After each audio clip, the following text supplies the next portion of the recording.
యాదాద్రి భువనగిరి జిల్లాలో ఘోర రోడ్డు ప్రమాదం జరిగింది. చౌటుప్పల్ మున్సిపల్లోని లక్కారం స్టేజ్ దగ్గర విజయవాడ హైదరాబాద్ జాతీయ రహదారిపై ఆగి ఉన్న లారీని వెనుక నుంచి మరో లారీ వేగంగా వచ్చి ఢీకొట్టింది. ఈ ప్రమాదంలో ఒకరు స్పాట్లోనే మృతి చెందారు.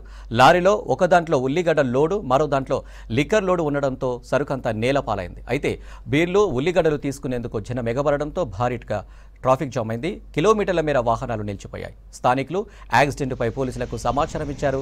ఘటనా స్థలానికి చేరుకుని డెడ్ బాడీని పోలీసులు రికవరీ చేశారు. ట్రాఫిక్ జామ్ను నెమ్మదిగా క్లియర్ చేశారు.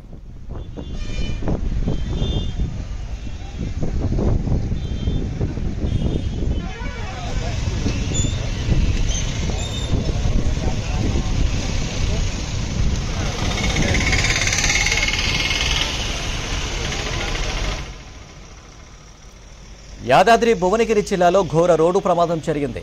చౌటుప్పల్ మున్సిపల్లోని లక్కారం స్టేజీ దగ్గర విజయవాడ హైదరాబాద్ జాతీయ రహదారిపై ఆగి ఉన్న లారీని వెనుక నుంచి మరో లారీ వేగంగా వచ్చి ఢీకొట్టింది. ఈ ప్రమాదంలో ఒక్కరు స్పాట్లోనే మృతి చెందారు. లారీలో ఒక దాంట్లో ఉల్లిగడ్డ లోడు, మరో దాంట్లో లిక్కర్ లోడు ఉండడంతో సరుకంతా నేలపాలైంది. అయితే బీర్లు, ఉల్లిగడ్డలు తీసుకునేందుకు జనం ఎగబడడంతో భారీగా ట్రాఫిక్ జామ్ అయింది. కిలోమీటర్ల మేర వాహనాలు నిలిచిపోయాయి. స్థానికులు యాక్సిడెంట్పై పోలీసులకు సమాచారం ఇచ్చారు. ఘటనా స్థలానికి చేరుకుని డెడ్ బాడీని పోలీసులు రికవరీ చేశారు. ట్రాఫిక్ జామ్ను నెమ్మదిగా క్లియర్ చేశారు.